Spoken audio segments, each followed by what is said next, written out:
이 시간 우리가 함께 볼 하나님의 말씀은 누가복음 15장 11절에서 20절까지의 말씀입니다. 누가복음 15장 11절에서 20절까지의 말씀. 제가 가지고 있는 성경책은 신약성경 122페이지에 있습니다. 누가복음 15장 11절에서 20절까지의 말씀입니다. 우리 한 절씩 교독하겠습니다. 또 이르시되 어떤 사람에게 두 아들이 있는데 그 둘째가 아버지에게 말하되 아버지여 재산 중에서 내게 돌아올 분깃을 내게 주소서 하는지라.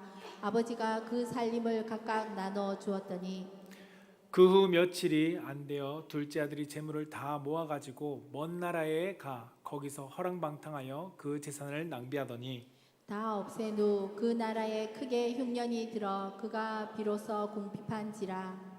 가서 그 나라 백성 중 한 사람에게 붙여 사니 그가 그를 들로 보내어 돼지를 치게 하였는데 그가 돼지 먹는 쥐염 열매로 배를 채우고자 하되 주는 자가 없는지라. 이에 스스로 돌이켜 이르되 내 아버지에게는 양식이 풍족한 품꾼이 얼마나 많은가. 나는 여기서 줄여 죽는구나.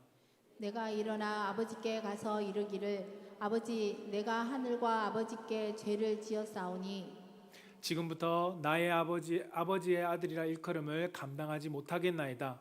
나를 품꾼의 하나로 보소서 하리라 하고 이에 일어나서 아버지께로 돌아가니라. 아직도 거리가 먼데 아버지가 그를 보고 측은히 여겨 달려가 목을 안고 입을 맞추니 아멘. 아멘.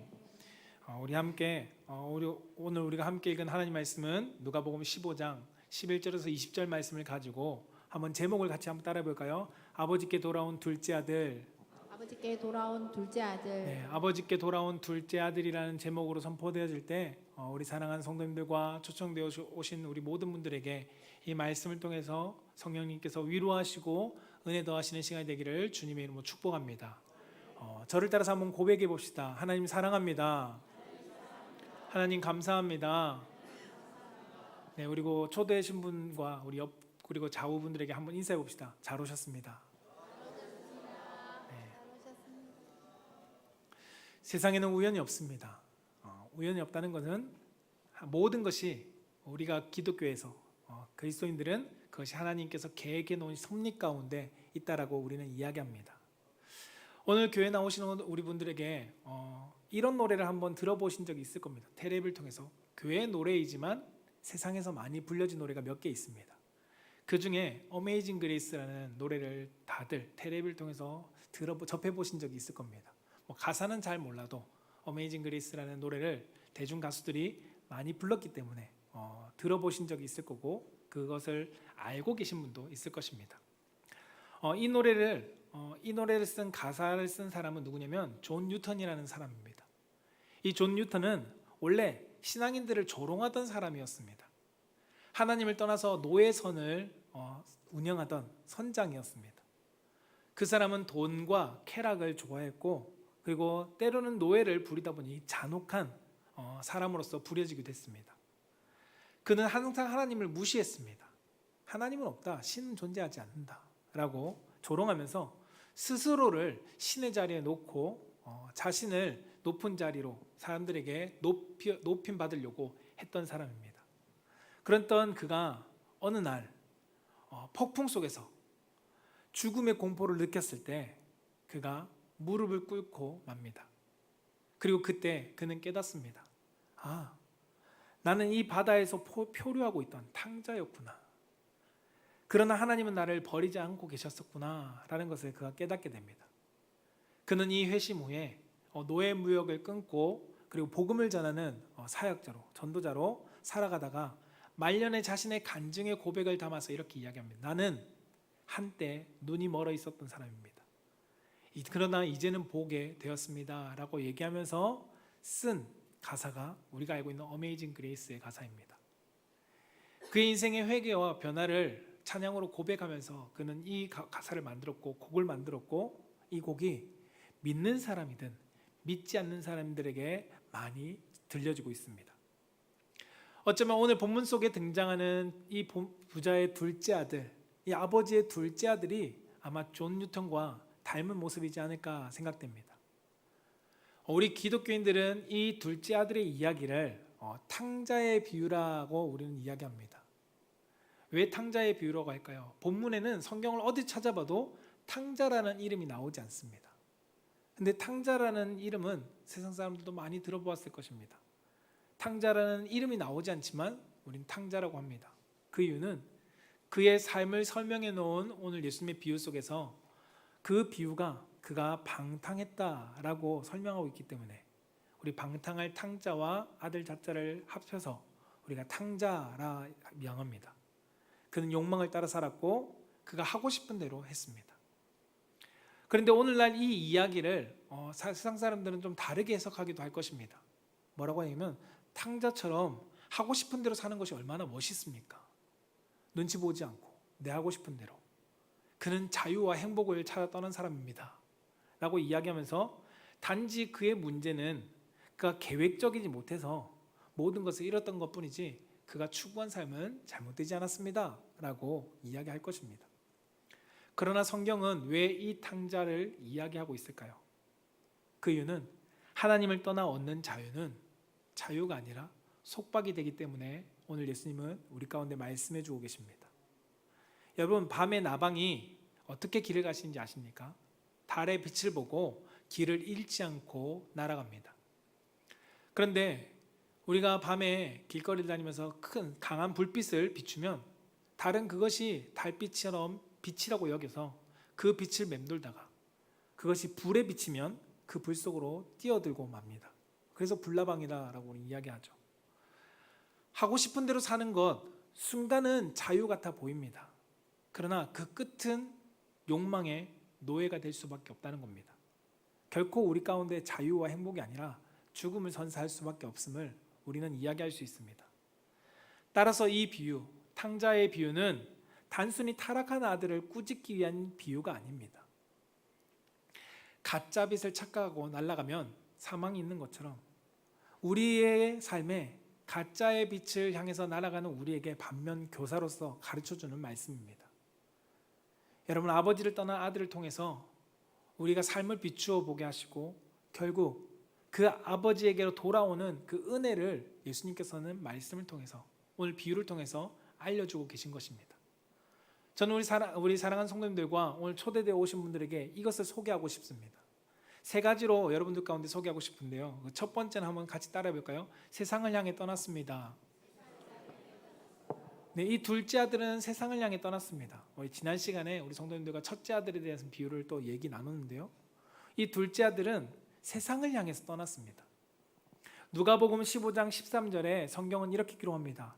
그 며칠이 안 되어 둘째 아들이 재물을 다 모아가지고 먼 나라에 가 거기서 허랑방탕하여 그 재산을 낭비하더니라고 소개합니다. 이 둘째 아들, 여러분 13절 바로 앞절에 무슨 일이 있었냐면 아버지에게 자기의 몫을 주세요라고 이야기합니다. 나에게 줄 유산을 주세요라고 말합니다. 여러분, 이 유대인 사회 속에 옛날 전통의 고대 사회 속에서는 아버지가 죽지 않았는데 재산을 달라고 하는 것은 아버지 빨리 죽고 나에게 물려주고 주세요 하는 것과 동일한 의미였습니다. 이 이야기를 들으면 이 아들이 효자인가 아니면 불효자인가 우리는 대충 짐작이 갑니다. 그렇게 해서 결국 아버지의 유산을 재산을 물려받았습니다. 그런데 물려받고 몇 년도 아니고 몇 달도 아니고 며칠이 못 돼요.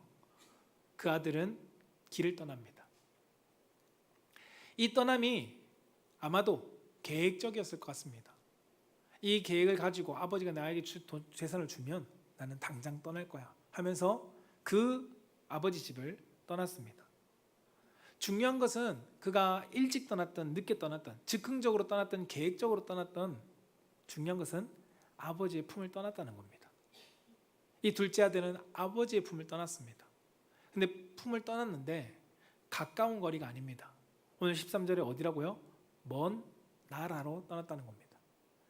당시 고대 사회에 먼 나라를 떠나는 것은 쉬운 일이 아니었습니다. 교통편이 지금처럼 좋은 것도 아니었고 많은 위험을 무릅쓰고 가는 것이었습니다. 그런데 이 둘째 아들은 먼 나라를 향해서 떠나갔습니다. 아버지에게서 멀어지고 싶었던 것입니다. 이유는 알 수 없습니다. 뭐 어떤 사람은 아버지가 핍박했다라고 얘기할 수도 있겠죠. 그러나 성경 전체의 내용을 보면 그런 것 같지는 않습니다. 중요한 건 이 아들은 무엇인가 자유롭고 싶었던 것 같습니다. 왜 떠났는지 분명히 성경은 밝히고 있지 않지만 그가 사업을 하러 갔는지 아니면 놀고 싶었는지 아니면 좀 더 자유롭게 살고 싶었는지 알 수 없지만 중요한 것은 이 아들의 행동을 성경은 설명하고 있다는 겁니다. 그것이 무엇이냐면 15, 13절 오늘 본 말씀 속에 허랑방탕했다. 이 아들은 아버지의 재산을 가지고 떠나서 먼 나라 가서 살았는데 그 삶이 어땠다고요? 허랑방탕했다는 겁니다. 곧 그의 삶의 낭비와 무질서, 통제 없는 아버지를 잃어버린 모습을 절실하게 보여주고 있었습니다. 여러분, 그러나 세상은 어떠할까요? 아버지를 떠난 이 아들을 환대합니다. 극진히 받아들입니다. 환영하고 그를 대우해 줍니다. 아버지 집에서 느껴보지 못했던 아마도 환대와 대접을 받았을 것입니다. 그 대접에 아들은 너무나도 달콤했겠죠. 그리고 그것에서 뭐라고 느꼈을까요? 나는 이제 자유하다. 아버지의 간섭도 없고 통제도 없고 이제 내 마음대로 많은 돈을 가지고 자유롭게 살아갈 수 있다라고 생각했을 것입니다. 그러나 이 세상이 주는 환대의 목적은 무엇이었을까요? 그 가운데 분명히 이 환대는 목적이 있었습니다. 목적은 탕자에게서 취할 것이 있었기 때문입니다. 이 둘째 아들, 세상을 향해서 다가온 둘째 아들에게서 세상이 취할 것이 있기 때문에 그를 환대해 주었습니다. 그리고 탕자가 다시 돌아가지 못하도록 욕망을 자극합니다. 더 재밌는 것, 더 즐거운 것, 더 극진한 대접을 가지고 그 자리에 머물도록 했습니다. 이러한 모습을 잠언서 7장 21절에서 23절은 이렇게 기록합니다. 함께 같이 읽어볼까요? 시작. 여러 가지 고운 말로 유혹하며 입술에 호리는 말로 깨물어 젊은이가 곧 그를 따랐으니 소가 도수장으로 가는 것 같고 미련한 자가 벌을 받으려고 쇠사슬에 매이러 가는 것과 같도다. 필경은 화살이 그 간을 뚫고 뚫게 되리라. 새가 빨리 거물로 들어가되 그의 생명을 잃어버릴 줄을 알지 못함과 같으니라. 아멘. 여러분, 이 모습이 탕자의 모습이 바로 잠언서에 말하고 있는 모습과 동일합니다. 여러 가지 고운 말로 유혹합니다. 멋있고 화려한 말로 나에게 격려해 주는 말들로 입술로 우리를 꿰입니다. 그리고 이 젊은이 탕자와 같은 이는 곧 그를 따라갑니다. 그런데 그것이 다른 사람이 보기에 어떻다고요? 소가 도수장에 끌려가는 것 같다라고 표현합니다.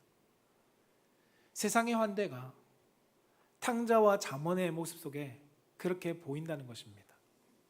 세상은 더 많은 것으로 가질 수 있다는 욕망을 우리 가운데 심어줍니다. 그 욕망을 자극하면서 세상 가운데 더 향하도록, 세상 가운데 더 머물도록 합니다. 야고보서 1장 14절은 이렇게 말하죠. 오직 각 사람이 시험을 받는 것, 그가 시험을 받는 것은 자기 욕심 때문이다. 자기 욕심에 끌려 미혹됨 때문이다 라고 성경은 우리 가운데 설명합니다. 욕심에 머물게 합니다. 욕심에 머물어서 그것에 끌려가게 만듭니다. 여러분, 그것만 있나요? 잠언서 29장 5절은 이렇게 말합니다. 이웃에게 아첨하는 것은 그의 발 앞에 그물을 치는 것과 같다라고 말합니다. 세상은 우리를 인정해 줍니다. 우리를 높여주고 달콤한 말로 우리의 마음을 붙잡습니다. 그것이 꼭 무엇과 같다고요? 그물을 치는 것이다 라고 성경은 표현하고 있다는 겁니다. 여러분, 세상을 향한 둘째 아들은 아버지 집에서 누리지 못했던 것, 그 특별한 대우를 받습니다. 어디서 누릴 수 없었던 그 특별한 대우를 나만을 위해서 세상은 해주고 있습니다. 이 특별한 대우가 너무나도 달콤했습니다. 그리고 이 특별한 대우를 통해서 내가 받는 것이 이게 자유지, 이게 사람이 사는 거지 라고 그는 느꼈을 것입니다. 혹 이곳에 예수님을 믿고 신앙생활 하다가 한동안 떠나 계셨던 분도 계실 겁니다. 그리고 우리 성도님들 중에는 예수님을 믿지 않던 삶을 한번 떠올려 보면 어떨까 생각합니다. 무엇이냐면 우리가 신앙생활 하지 않았을 때 우리의 삶은 어땠을까요? 일요일날 늦잠 자도 됩니다. 편하게 살아도 되고요. 남에게 조금 더 내가 싫은 말을 해도 됩니다. 편합니다. 불편하지 않습니다. 그런데 오히려 교회를 나오고 교회를 다녔을 때는 교회가 너무나도 제한되는 게 많습니다. 하지 말라, 하지 말라, 하지 말라. 이웃을 사랑해야 된다. 이것은 미워하지 마라. 시간도 빼앗긴다고 느낍니다. 예배 생활, 기도 생활 해야 된다고 많은 것을 빼앗기죠. 꼭 매이는 것 같습니다. 근데 세상에 살아보니 어떻죠? 너무나도 자유롭습니다. 매일 게 없이 느껴집니다. 실제로 기독교 데이터 연구소에서 과거에 기독교에 있었던 사람이 지금 교회를 떠나서 종교를 가지지 않는 이유에 대해서 설문조사를 했는데요. 25%가 자유롭지 못해서 내가 떠났다라고 이야기한답니다. 이뿐만 아니라 반대로 비기독교인, 비종교인들에게 왜 종교를 가지지 않으십니까? 라고 물었을 때 얽매이기 싫어서 저는 종교를 가지지 않습니다가 38%에 달합니다. 여러분, 세상을 떠나는 그리스도인, 세상을 향해서 떠나는 그리스도인, 세상에서 사는 사람 모두가 세상을 좋게 여기고 거기에 머무르려고 합니다. 세상은 우리에게 포용해 줍니다. 모든 것을 받아주는 것 같습니다. 너만 잘 되면 돼. 너 중심으로 살면 돼. 너만 행복하면 되잖아. 라고 모든 것을 수용하게 만듭니다. 실제로 그러한 것들로 우리를 붙잡아두고 합니다. 그러나 그 근본을 파헤쳐 들어가 보면 결국은 세상은 우리에게 자유를 주는 것이 아니라 우리가 세상에 따라가게 만들고 있다는 겁니다. 이후에 우리가 그 세상에 빠져 있으면 세상은 나중에 이렇게 이야기합니다. 나 없이 너가 행복할 수 있을 것 같아? 이 세상의 즐거움을 너가 버리고 너가 정말 행복할 수 있을 것 같아? 너가 기독교를 믿는다고 해서 정말 행복할 것 같니? 이만큼 즐거운 것을 왜 두고 다른 데로 가려고 하니? 왜 굳이 힘든 길로 가려고 하니? 시간을 들여야 되고 돈을 들여야 되고 마음을 쏟아야 되고 너가 절제해야 될 왜 그러한 길로 가려고 하니? 라고 이야기합니다. 세상은 자유를 주는 듯 보이지만 그러나 결국은 우리가 욕망의 노예로서 우리에게 덫을 놓는다는 것을 우리는 알아야 합니다. 세상은 잘 될 때 분명히 박수를 쳐줍니다. 그리고 우리를 높여줍니다. 그러나 우리가 잊고 있는 것이 있습니다. 그것은 무엇이냐면 실패하는 순간 세상은 나를 어떻게 대하는가. 내가 좌절되어지고 절망 가운데 빠지고 실패하는 순간 세상은 나를 향해서 등을 돌립니다. 세상은 우리를 환대하는 이유는 사랑해서가 아닙니다. 이익에 따라 움직이기 때문입니다. 이익이 되니까, 나에게 덕이 되니까 내가 이 세상이 나를 환대하고 초대합니다. 여러분, 오늘 말씀 속의 탕자는 아버지를 떠났을 때 처음에 친구가 많았을 것입니다. 많은 사람들이 그를 환대해 주었을 것입니다. 술도 사고 밥도 사고 돈을 쓰니까 사람들은 그를 지켜 세워줬을 것입니다. 자유로운 사람이라고, 와우, 큰 그릇이라고 그를 환영했을 것입니다. 그러나 돈이 떨어지고 그에게 벌벌 일 없는 삶으로 전락해버렸을 때 어떻게 되었을까요? 오늘 말씀에 누가복음 15장 16절에 그의 모습이 나오는데 같이 한번 읽어볼까요? 시작. 그가 돼지 먹는 지엽 열매로 배를 채우고자 하되 주는 자가 없는지라. 아멘. 여러분, 이 지엽 열매는 사료입니다. 사료로 쓰는 열매입니다. 사람이 잘 먹지 않는, 거의 먹지 않는 이 지엽 열매로 배를 채우고자 했지만 그에게 주는 사람이 없었다라고 말합니다. 사료 같은 열매도 건네줄 사람 하나 없는 신세가 되어버렸습니다. 그가 가치가 있을 때는 많은 사람들이 그를 환대했습니다. 세상에 많은 이들이 그를 환대해주고 초청해 주었습니다. 그러나 가치가 사라지니까 가차없이 그를 외면하고 버립니다. 이것이 세상의 방식입니다. 사랑하는 성도 여러분, 그리고 초청하여 오신 우리 여러분, 혹시 여러분 세상 한복판에서 내 가치를 인정받으려고 자유를 붙잡으려고 발버둥 치고 계시지는 않습니까? 물 위에 오리가 떠 있는 모습을 보면 참 아름답습니다. 그러나 그 발 아래에서는 어떨까요? 물 위에 제대로 떠 있기 위해서 발버둥이라는 것을 칩니다. 여러분, 우리는 기쁨과 평안과 행복을 세상 가운데 찾기 위해서 사력을 다하고 있지는 않습니까? 버티고 우리 가정이 조금만 더 평안하게 살기 위해서, 행복하게 나는 기준의 물질을 벌기 위해서 밤낮 눈코 뜰 새 없이 정말 열심히 코피 흘리면서 일하고 있지 않습니까? 버티려고 하지 않나요?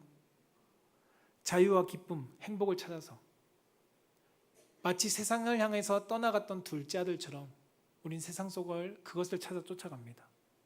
그러나 오래지 않아서 처절함을 뼈저리게 경험하는 오늘 탕자의 모습처럼 이 세상을 향해서 떠난 최후의 삶은 결국은 처절함밖에 남지 않는다는 것을 오늘 탕자의 모습을 통해서 보여줍니다. 그러한 우리를 향해서 두 번째로 깨닫게 하는 것이 있는데요. 두 번째는 따라해봅시다. 고난 속에서 진리를 깨우칩니다. 네, 이 고난 속에서 둘째 아들은 진리를 깨닫게 됩니다. 처절한 최후 속에서 그가 진리를 발견하게 됩니다. 오늘 누가복음 15장 14절에서 17절에 이렇게 상황을 설명하고 있는데요. 다 없앤 후 그 나라에 크게 흉년이 들었다. 내가 가지고 있는 재산들을 작은 돈이 아니었을 겁니다. 그 재산들을, 왜냐하면 아버지의 배경을 보면 많은 종들이 있다는 건 부자였거든요. 그 부자의 아들로서 유업을 받을 것 중에 받았다? 그럼 결코 적은 돈이 아니겠죠. 그러나 그것을 다 탕진한 후 나라에 하필이면 때마침 흉년이 들었습니다. 나 하나 먹기 살기도 힘든 그 기근이 찾아왔습니다. 근데 이 탕자에게 궁핍한 상황 속에서 한 사람도 15절에 가서 그 나라 백성 중 한 사람에게 붙여 사니 그를 들로 보내어 돼지를 치게 하는데 그 돼지 먹는 지엽여배로 배를 채우고자 하되 주는 자가 없었다라고 말합니다. 어떻게 종으로 들어갔는데 근데 그곳에서도 먹을 것을 주지 않습니다. 기근이니까요. 그 상황 속에 아들은 17절에 스스로 돌이켜 이르되 내 아버지에게는 양식이 풍족한 품꾼이 얼마나 많은가, 나는 여기서 줄여 죽는구나 라고 이야기합니다. 여러분, 이 둘째 아들이 맞닥뜨린 현실은 처절한 외면이었습니다.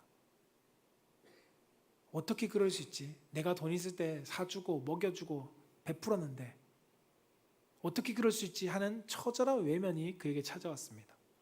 재산을 다 탕진하니까, 때마침 나 먹기도 힘든 기근이 오니까 그 궁핍함 속에 아들은 외면당한 삶을 맞닥뜨리게 됩니다. 여러분, 쥐염염에 돼지가 먹는 사료 열매입니다. 맛있겠습니까? 결코 맛도 없겠죠. 그런데 그것도 배불리 먹지 못합니다. 나에게 그거라도 줄 사람이, 줄 손이 없었다라고 표현합니다. 여러분, 사람이 이처럼 어려울 때 어떻게 할까요? 떠올리는 것이 있습니다. 어떤 걸 떠올릴까요? 과거를 떠올리는데 좋았던 것을 회상하죠. 과거에 이것은 좋았는데. 고난이 올 때 비로소 그 회상하면서 묻습니다. 왜 나에게 이런 힘든 일이 찾아왔을까? 여러분, 이 질문 앞에 오늘 둘째 아들은 길이 열렸습니다. 이 질문 앞에 두 가지 모습으로 반응할 수 있을 것 같습니다. 첫 번째는 어떤 사람은 원망합니다. 과거에 이래 좋았는데 왜 나에게 이런 일이 왔지? 무엇 때문이지? 그래, 걔 때문이야. 저 사람 때문이야. 저 환경 때문이야. 원망하면서 삶을 더욱더 무너뜨리고 급기야 자기의 생명도 무너뜨리는 결정을 하는 사람이 있습니다. 그러나 한편으로 오늘 탕자는, 둘째 아들은 다른 선택을 했습니다. 왜라는 질문 앞에 떠올린 것이 무엇일까요? 아버지 집을 떠올렸습니다. 아버지 집을 떠올리니까 나의 삶에 무엇이 부재인지를 다시금 깨닫게 됩니다.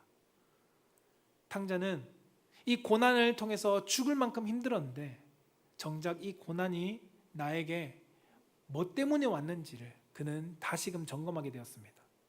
그리고 깨달은 것이 두 개입니다. 첫 번째는 무엇이냐면 세상이 주는 자유는, 내가 그토록 찾아 떠났던 세상이 주는 자유는 진짜 자유가 아니구나. 그리고 둘째는 세상이 나를 환대해 주는 이것은 사랑이 아니구나 라는 것을 이 둘째 아들은 깨달았다는 것입니다. 여러분, 성경은 우리에게 이렇게 또 경고합니다. 야고보서 4장 4절을 현대어 성경으로 같이 한번 읽어봅시다. 시작. 이 세상의 쾌락이라는 하나님의 원수와 가까워지는 것은 여러분 자신이 하나님의 원수가 된다는 것을 모르십니까? 한 번 더 말합니다만 만일 여러분들의 목적이 구원받지 못할 세상의 악한 쾌락을 즐기는 데 있다면 여러분은 하나님의 친구가 될 수 없습니다. 아멘. 여러분, 고난을 통해서 탕자가 깨달은 것은 내가 아버지와 끊어졌구나. 내가 세상의 쾌락을 쫓아가다, 세상의 자유, 세상의 환대를 쫓아가다 보니 정작 내 삶 속에 아버지와의 관계가 멀어졌구나. 사실상 원수가 되어 있었구나라는 것을 성경은 말씀합니다. 내가 세상의 즐거움 속에 있을 때 나를 기다리던 그 아버지와 관계가 끊어진 채 있었구나라는 것을 떠올리게 됐다는 겁니다. 여러분, 아이러니하게도 이 고난이 탕자에게는 아버지께 돌아갈 수 있는 깨달음을 주는 고난이 되었습니다. 여러분, 풍요로울 때 사람들은 잘 깨닫지 못합니다. 잘 먹고 잘 살 때 나에게 정작 중요한 것이 무엇인지를, 무엇을 잃어버렸는지를 잘 모릅니다. 돈이 있고 명예가 있고 친구가 많을 때는 길을 잃은 것조차도 우리는 사실을 알지 못합니다. 하지만 밑바닥을 경험했을 때 우리는 하나님을 다시 찾게 되고요. 그리고 나에게 중요한 것을 잃었다는 것을 우리는 발견하게 됩니다. 돈을 열심히 벌어서 돈을 잘 쓸 때, 행복할 때 가족의 소중함을 잘 모를 수도 있습니다. 그러나 가족이 아플 때 우리가 돈이 다가 아니었구나라고 아는 것처럼 우리가 정말 행복하고 세상에서 말하는 행복과 풍요로움 속에 있을 때 우리는 잃어버리는 것을 발견하지 못한다는 것입니다. 그래서 시편 기자는 이렇게 고백합니다. 시편 119편 71편인데요. 같이 한번 읽어볼까요? 시작. 고난당하는 것이 내게 유익이라. 이로 말미암아 내가 주의 율례를 배우게 되었나이다. 아멘. 고난이 내 삶 가운데 힘들고 아픈 건 사실입니다. 그러나 이 고난이 나에게 유익이 된다라고 성경은 말씀합니다. 왜일까요? 어떤 사람에게는 사망이 될 수 있지만 어떤 사람에게는 유익이 된다. 왜요? 주의 율례를 배우기 때문입니다. 잃어버렸던 하나님을 다시 찾는 통로가 되기 때문입니다. 고난은 하나님이 우리 가운데 허락하신 고난은 우리를 부수려는 채찍이 아닙니다. 오히려 우리에게 돌아오게 하시기 위한 손길일 때가 더 많다는 것을 성경은 우리 가운데 알려줍니다. 여러분, 탕자에게는 고난은 끝이 아니었습니다. 인생의 종지부가 아니었습니다. 탕자에게 고난은 진리를 깨닫는 회복을 향한 시작이 되었습니다. 여러분, 혹시나 여기 계신 분들 가운데 너무나도 무거운 고난을 겪고 계신 분이 계시진 않습니까? 부부의 갈등, 자녀들의 방황, 가정의 위기를 겪고 계신 분이 계시지 않나요? 사업과 가정의 경제로 답답한 터널을 통과하고 계시는 분은 계시지 않습니까? 친구와 동료, 이웃과의 갈등으로 마음이 찢어지듯 아픔을 경험하는 분은 계시지 않습니까? 청천벽력 같은 통보를 통해서 내가 우울감, 좌절감, 그리고 공포 가운데 계신 분은 계시지 않습니까? 때로는 사랑하는 이를 잃어서 말할 수 없는 슬픔 가운데 계신 분도 계시지 않나요? 이 모든 고난은 결코 가볍지 않습니다. 여러분, 내가 감당하기 힘들 정도로 아프고 무겁습니다.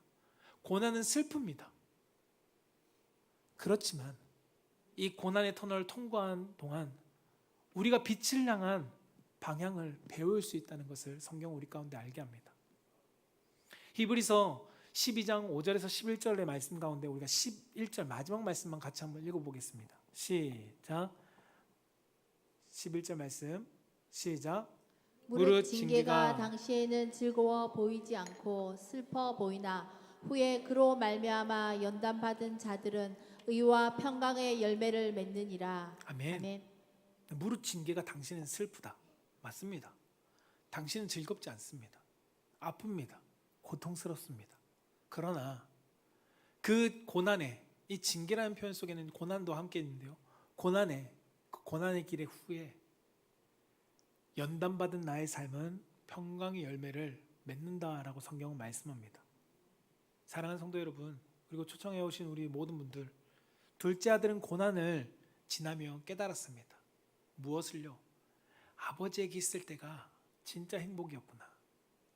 아버지에게 있을 때가 진짜 행복이었구나. 아버지가 나를 구속한 것이 아니었구나. 나를 힘들게 했던 것이 아니구나. 나를 보호하고 있던 거구나. 여러분들에게 찾아온 고난이 있다면 그 고난 속에서 여러분 진리의 방향으로 우리를 부르시는 예수님을 바라볼 수 있는 기회가 되길 축복합니다.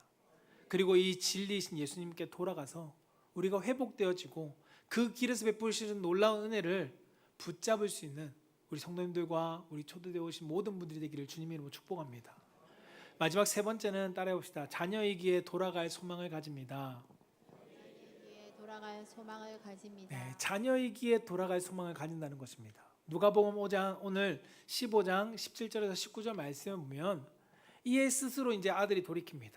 이르되 그래 내 아버지 집에는 양식이 풍족한 품꾼이 많은데 나는 여기서 굶어 죽고 있네. 참. 그러면서 이제 내가 일어나 아버지께 가서 이르기를 아버지 내가 하늘과 아버지께 죄를 범하였사오니 지금부터는 아버지 아들이라 일컬음을 당하지 못하겠나이다. 나를 품꾼의 하나로 보소서 하리라 하고 라고 말씀합니다. 탕자는 오늘 본문 말씀 속에서 자신의 신분을 분명하게 깨닫고 있음을 말씀 속에서 알려주고 있습니다. 여러분 이 짧은 세 구절에 아버지라는 단어가 5번 나옵니다. 여러분 아버지라는 것은 뭘까요? 나는 그의 아들이라는 의미입니다. 아버지 많은 이들을 양식이 풍족한 품꾼이 많이 둔 그 아버지가 나의 아버지다라고 그는 인식하고 있었다는 겁니다. 나에겐 돌아갈 아버지가 있는데 라고 얘기하면서 여러 번 말씀을 통해서 되뇌이고 있습니다. 여러분 요즘 기사를 보면 자립준비 청년이라는 이들을 아실 겁니다. 이들은 보호소에서 함께 지내다가 19세가 되었을 때 나올 수밖에 없습니다. 그들은 더 이상 돌아갈 집이 없고 돌아갈 보호자가 없습니다. 그들은 정말 어려운 시기를 보내는 이들입니다. 그런데 오늘 탕자는 그러한 자립준비 청년과 같은 사람이 아니었습니다. 아버지가 존재했습니다. 그리고 그의 아들이었습니다. 돌아갈 소망의 장소가 있었다는 겁니다. 그리고 그렇다고 여러분 이 탕자에게 자격이 있었을까요? 자격은 없었죠. 그가 한 행동을 보면 결코 아버지에게 돌아갈 만한 자격을 보여준 게 없습니다. 탕자 스스로도 알고 있었습니다. 왜 그가 고민했을까요? 그것을 알기 때문입니다. 18절에 뭐라고 얘기했을까요? 아버지께 죄를 지었다. 죄 지은 걸 알고 있었습니다. 19절에는요. 아들이라 일컬음을 감당하지 못하겠다. 그 스스로가 너무 잘 알고 있었습니다. 나는 자격이 안 돼. 아버지 아들이 분명한데 내가 아버지께 갈 만한 자격은 없어. 그런데 아마도 탕자가 자격을 따지고 있었다면 아버지께 돌아가지 못했을 겁니다. 그러나 아버지이시기 때문에 나를 종으로라도 받아주지 않을까? 좀 깎아서라도 제 밑에서라도 먹여라도 주시지 않을까? 라는 기대를 가지고 갔습니다. 왜요? 아버지이기 때문에. 아버지께 소망을 두고 품었습니다. 누군가는 이렇게 말할 수 있을 것입니다. 참 염치 없다. 아버지한테 그렇게 해놓고 어떻게 돌아갈 생각을 하지? 라고 이야기하는 분도 있을 겁니다. 실제로 염치 때문에 아버지께로 돌아가지 못하는 분들도 많이 있습니다. 그런데 여러분 아버지의 태도를 보면 그 염치를 계산했던 그 모습이 얼마나 무의미해지는지를 성경은 우리 가운데 보여줍니다. 오늘 누가복음 15장 20절 말씀을 같이 한번 읽어볼까요? 시작. 이에 일어나서 아버지께로 돌아가니라. 아직도 거리가 먼데 아버지가 그를 보고 측은히 여겨 달려가 목을 안고 입을 맞추니. 아멘. 여러분 아들이 언제 온다고 통보하지 않았습니다. 그냥 아버지가 나를 제일 밑바닥에 먹을 수 있는 종으로라도 쓰시지 않을까라는 소망을 가지고 그가 아버지께 고향을 향해서 갔습니다. 근데 아버지는 어느 순간 먼 거리에 있는 그 아들을 보고 달려와 측은히 안고 입을 맞춥니다. 여러분 아버지의 아들이기 때문에 염치를 따질 필요가 없었다는 장면이 바로 이 장면입니다. 아버지는 누구보다도 아들을 환대해 주었습니다. 여기서 탕자는 느꼈습니다. 세상의 환대와 아버지의 환대는 전혀 다르구나. 왜요? 세상은 내 조건과 상황과 이익과 이 모든 것들이 맞닿았을 때 나를 환대해 줬는데, 그때 나를 박수 쳐주고 나를 높여줬는데, 나를 향한 이익이 사라지니까, 가치가 사라지니까 나를 외면하고 등을 돌렸던 그 세상과는 다르게 아버지는, 그 아버지의 환대의 조건은 나의 환경에도 있지 않았고 나의 상황에도 있지 않았다는 겁니다. 내 모습에도 아버지가 환대해 줄 만한 조건이 없었습니다. 더러운 모습이어도 그 아버지는 달려와서 아들을 끌어안았고요, 그 입을 맞추었습니다. 지금까지 돼지를 치던 그 오물 묻은 그 옷을 입고 왔는데도, 냄새가 배어있는 그 몸에도 아버지는 사랑의 눈으로 바라보면서 그 아들을 안았습니다. 여러분, 만약 그 아들이 탈주한, 주인의 것을 탈취해서 도망간 종이었다면 주인에게 다시 돌아갈 수 있었을까요? 결코 없었을 것입니다. 실패할 자녀 속에서 돌아갈 엄두도 내지 못했겠죠. 그래서 종과 자녀는 다르다는 것을 성경은 우리 가운데 이야기합니다. 요한복음 8장 35절에 이렇게 말씀하는데요, 같이 한번 읽어볼까요? 시작. 종은 영원히 집에 거하지 못하되 아들은 영원히 거하나니. 아멘. 종과 주인의 차이입니다. 종은 일이 발생하면 영원히 거할 수 없습니다. 그러나 아들은 아버지를 등쳐먹고 가도 아버지 집에 다시금 돌아갈 소망이 있고 그 아버지 집에 거할 수 있다고 성경은 우리 가운데 소개합니다. 여러분, 우리는 하나님의 자녀입니다. 아버지께 돌아갈 소망이 있는 사람입니다. 여기서 어떤 분은 저에게 질문하고자 하겠죠. 저는 오늘 교회 처음 나왔는데요, 저는 아직 예수님을 믿지 않는데요, 어떻게 하나님의 자녀라고 말할 수 있어요? 라고 말할 것입니다. 성경은 그런데 로마서 8장 14절에서 16절에 이렇게 말씀합니다. 함께 같이 한번 읽어봅시다. 시작. 무릇 하나님의 영으로 인도함을 받은 사람은 곧 하나님의 아들이라. 너희는 다시 무서워하는 종의 영을 받지 아니하고 양자의 영을 받았으므로 우리가 아빠 아버지라고 부르짖느니라. 성령이 친히 우리의 영과 더불어 우리가 하나님의 자녀인 것을 증언하시나니. 아멘. 오늘 여러분들이 이 자리에 오신 것 자체가 하나님의 부르심과 하나님의 인도하심입니다. 하나님의 영의 인도하심을 받아 우리는 이 자리에 나왔습니다. 그리고 여러분이 예수님을 받아들일 때 성경 우리 가운데 말씀합니다. 예수를 통해서 우리가 양자가 된다고. 여러분, 내가 얻어낼 자격은 없습니다. 여기 기존에 계신 우리 풍성한교 성도들 중에 저를 포함한 모두가 자격이 있어서 하나님의 자녀가 된 사람은 단 한 사람도 없습니다. 하나님이 베푸신 우리의 관계 가운데 하나님께서 우리를 초대하셨기 때문에 우리가 그것에 받아들이고 영접하는 순간 우리를 자녀 삼아 주셨기 때문에 자녀로서 존재하는 겁니다. 예수 그리스도를 나의 구원자로 인정하면, 받아들이면 하나님은 우리를 아들이라 부른다고 성경은 말씀합니다. 혹 이 자리 가운데 아버지께 돌아가고자 하는 소망이 생기시는 분이 계십니까? 짧은 고백이라도 우리가 기존의 성도들과 우리 모두가 같이 한번 고백해 봤으면 좋겠습니다. 같이 한번 고백해 볼까요? 시작. 주님, 제 삶을 제가 주인 되어 살던 길에서 돌이킵니다. 예수님을 나의 구주로 주로 영접합니다. 성령님, 저를 붙드시고 거룩하게 하소서. 남은 생애가 주님의 뜻을 따르게 하소서. 예수님의 이름으로 기도합니다. 아멘. 여러분, 어떤 분은 우리가 이렇게 고백한다고 해서 내 마음 가운데 낯설어서 아니면 아버지라고 부르지 못할 수도 있을 것입니다. 그래도 괜찮습니다.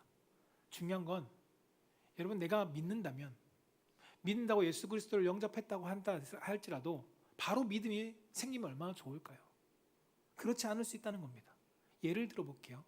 입양된 아이가 부모를 만났습니다. 이제 내가 너의 엄마 아빠야 라고 얘기할 때 엄마 아빠 라고 쉽게 부르는 아이가 몇 명이나 될까요? 많지 않을 겁니다. 낯설고 그 관계 가운데서 엄마 아빠라고 불러야 되나 고민하는 아이들도 많을 겁니다. 엄마 아빠보단 아저씨라고 부르는 것이 훨씬 더 편할 수도 있고, 그런 불편한 관계 속에 있을 것입니다. 그러나 그 아이는 벌써 그 집에 들어온 순간, 모든 절차를 거치고 들어온 순간 그 아이는 그 집의 아들입니다. 딸이라는 겁니다. 우리가 영접하는 순간 바로 하나님을 아버지라고 못 부를 수 있습니다. 그러나 그 고백이 없다고 해서 우리가 하나님의 자녀가 아니다라고 말할 수 없다는 것을 성경은 알려줍니다. 하나님은 벌써 우리를 자녀 삼아 주셨습니다. 내가 믿겠다고 고백하는 순간, 내가 이 아저씨 집에 아들로 들어가야지라고 고백하고 따라서 온 순간 그 아들로, 자녀로 등록된 것처럼 우리가 그리스도를 믿겠다고 고백하는 순간 우리는 하나님의 자녀가 되었다라고 성경은 말씀하고 있습니다. 여러분, 예배를 통해서 우리는 그 관계를, 그 아버지와 아들의 관계를 어떻게 해결해야 할까요? 시간이 되면 됩니다.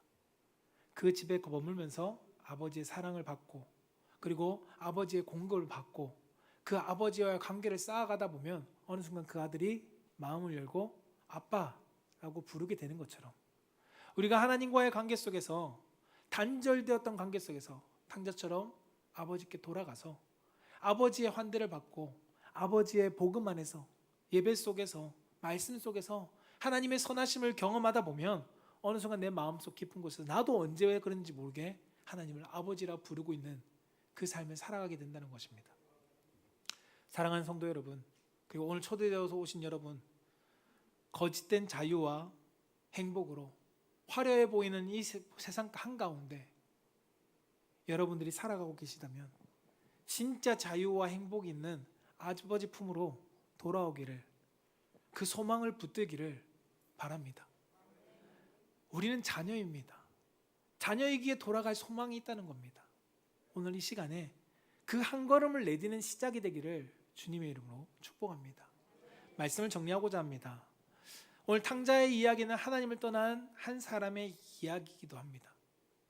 아버지를 떠난 아들을 예수님께서는 하나님을 떠난 그 사람들을 빗대어서 우리 가운데 이야기합니다. 하나님을 떠난 이 한 사람의 인간의 이야기를 이야기하면서 세상에서 모든 재산을 탕진하고 돼지를 치다가 죽었더라 라고 끝내지 않고, 이 성경은 그 아들이 다시금 아버지에게로 돌아왔다라고 결론을 맺습니다. 이 탕자의 이야기는 세상을 향해서 떠나간 하나님을 떠난 사람들의 이야기지만 다시 한편으로는 아버지에게로 다시 돌아오는 회복의 이야기이기도 합니다. 둘째 아들처럼 우리는 아버지를 떠나 세상 가운데 떠돌고 방황할 때가 너무나도 많습니다. 육신적으로는 가출해 본 적이 없지만 영적인 우리의 삶을 되돌아보면 영적 가출을 너무나도 많이 했습니다. 그러나 그때마다 아버지는, 하나님은 고난 속에서 우리를 부르고 계시고, 우리가 고난 속에서 하나님의 길로, 하나님을 향한 길로 깨닫게 해주시고 아버지에게 나아갈 소망을 주십니다. 우리 풍성한교회 성도들이 그렇게 해서 이 자리에 모여 있는 것이고, 여러분들에게 그 첫 발걸음을 초청으로 이렇게 하나님께서 인도해 주셨습니다. 예수님은 그 아버지에게로 우리를 초대합니다. 아버지에게로 우리를 초대하면서 탕자처럼 아버지께 돌아오라고 말씀합니다. 여러분, 염치 따질 필요 없습니다. 탕자의 모습에 탕자가 염치를 따지고 있었던 것이 무의미하게 아버지는 보여주고 있습니다. 이것이 하나님의 모습입니다. 사람의 시선에 여러분 매이지 마십시오. 사람이 뭐라고 판단할까? 우리 가족들이, 사람들이 뭐라고 얘기할까라는 것을 따질 필요 없습니다. 그냥 아버지의 품에 나아가면 내 삶에 말할 수 없는 하나님이 주신 축복과 은혜를 경험하게 될 것입니다. 저는 그 은혜를 모두가 함께 누릴 수 있기를 축복합니다.